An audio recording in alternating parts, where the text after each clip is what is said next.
हम लोग की ताकत ही हम लोग की एकजुटता है और आज प्रधानमंत्री जी के समर्थन में पूरा एनडीए एक साथ उनके नामांकन में शरीक हुआ है और यही एकजुटता ही हम लोगों के लक्ष्य तक हम लोग को लेकर जाएगी। और उम्मीद ही नहीं, पूरा विश्वास है कि जो 400 पार का प्रधानमंत्री जी के द्वारा दिया गया हम लोग का लक्ष्य सरलता से पार करेंगे। हर राज्य में जिस तरीके से एनडीए गठबंधन एक साथ हम लोग प्रचार कर रहे हैं, वहीं दूसरी तरफ विपक्ष है जो बटा हुआ दिखाई दे रहा है। वायनाड में आप देख लीजिए जिस तरीके से राहुल जी के खिलाफ ही उनके घटक दल के नेता उतरे हुए हैं।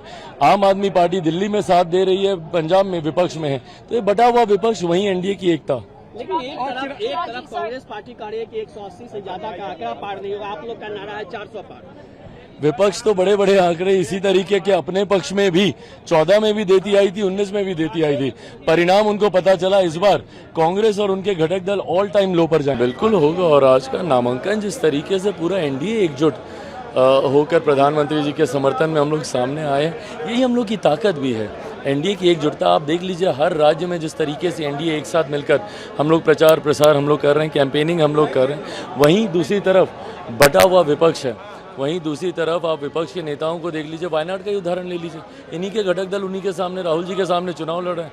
आम आदमी पार्टी दिल्ली में साथ दे रही है तो पंजाब में कांग्रेस के खिलाफ ये लोग चुनाव लड़ रहे हैं। तो ऐसे में बटा हुआ विपक्ष और एनडीए की एकता ये हम लोग के विश्वास को बढ़ाती है। और खास तौर पर आज जब हम लोग प्रधानमंत्री जी के नामांकन में, मैं मानता हूँ प्रधानमंत्री जी का नामांकन के बाद जो परिणाम आएंगे वो एक ऐतिहासिक परिणाम होंगे। इस बार वर्ल्ड रिकॉर्ड प्रधानमंत्री जी जीत कर यहाँ से बनाएंगे, ये हम सब का विश्वास है। क्या प्रधानमंत्री से मुलाकात हुई, उन्होंने ग्रुप फोटो की और ये बताया भी गया है कि उन्होंने कुछ बातें की हैं? बिल्कुल, प्रधानमंत्री जी आए और काफ़ी देर तक एक इनफॉर्मल चर्चा हुई, सबसे मिले, सबका उन्होंने धन्यवाद किया।